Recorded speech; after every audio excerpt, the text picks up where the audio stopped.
Bonjour à tous et bienvenue de nouveau sur ma chaîne pour une nouvelle vidéo sur des drivers 2023. Donc cette fois-ci, on va commencer à faire des batailles donc entre les différents modèles, différentes marques. Et je vais commencer avec TaylorMade, le Stealth 2, contre le Titleist TSR 2. Tous les deux ont donc en 9 degrés avec le même shaft, le Mitsubishi Tensei 1K Pro White, donc en 50 grammes X, 45 et demi de long. Donc j'ai testé ces drives, j'ai tapé un paquet de balles justement, et je vais vous partager ces résultats avec vous aujourd'hui. Donc on y va.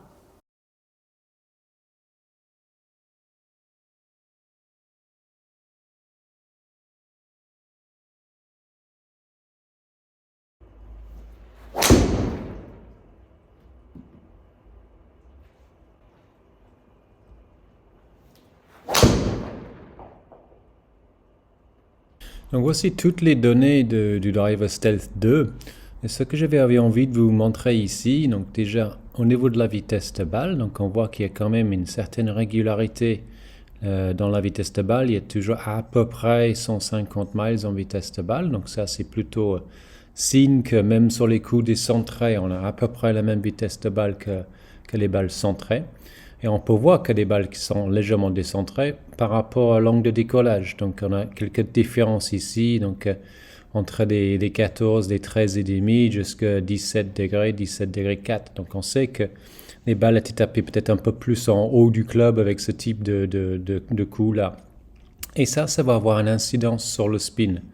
Donc si on regarde sur ces coups-là, donc celui qui était tapé un peu plus haut, donc 17 degrés donc de décollage, on a beaucoup moins de spin tout de suite, et ce qui va nous donner un peu plus de distance ici. Et là où c'était le plus flagrant, c'était surtout la dernière balle que j'ai tapée. Donc on a une vitesse de balle qui est sous 150, mais un angle de décollage assez haut, avec un spin très bas, et tout de suite ça donne vraiment une distance beaucoup plus importante.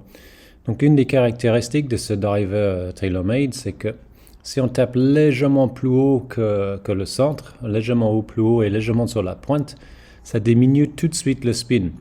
Alors ça ne va pas dire qu'il faudrait viser le haut et pointe, mais c'est juste une conséquence. Et ce qui peut être assez intéressant là, c'est que du coup, on a vraiment des différences de distance.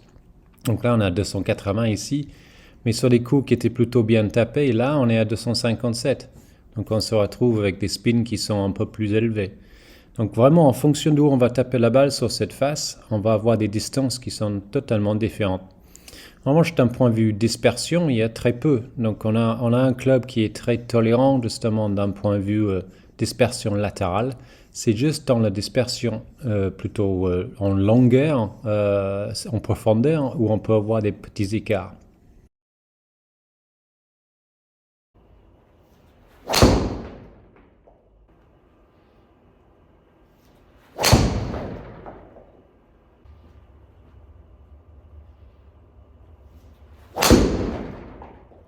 Et voici les données avec le driver Titleist TSR 2. Et donc là, on a également une vitesse de balle assez régulière, mais un peu plus important qu'avec le Stealth 2. On va trouver les angles de décollage un petit peu plus bas que le Stealth 2 aussi, et peut-être un peu plus régulier là aussi. Mais également, donc le même type de tendance, donc avec les taux de spin qui sont assez basses. Mais en fonction d'où je tapais la balle sur la face, donc là par exemple c'était certainement un peu plus basse sur la face, on avait un peu plus de spin. Et sur des exemples comme ça où je tapais un peu plus haut, il y en avait un peu moins. Donc toujours un peu la même chose. Je dirais peut-être un peu moins d'écart entre le coup centré et le coup décentré.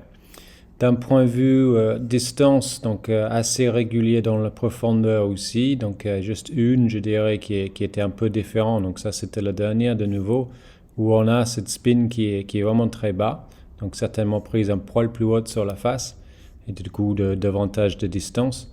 Mais je dirais qu'il y a peut-être un peu moins d'écart dans la profondeur par rapport au Stealth 2. Donc assez régulier à ce niveau-là. Donc peut-être des données un poil plus saines à mon avis. Donc quand on compare les deux drivers côte à côte, on peut voir justement exactement ce que j'ai décrit dans les pages précédentes.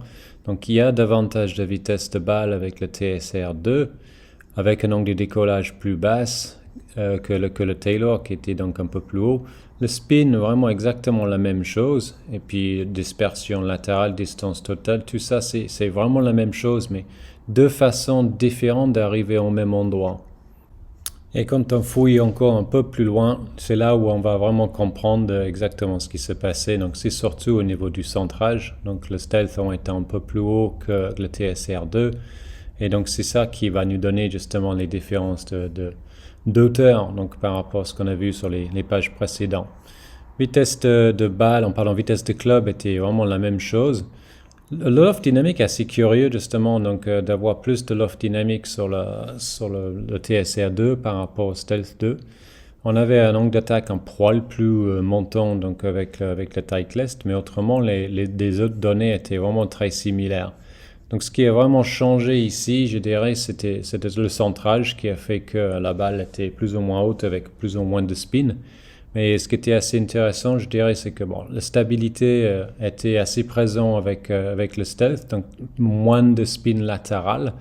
En revanche, la vitesse de balle était un peu plus importante avec le Titleist. Et finalement, dispersion finale était assez proche.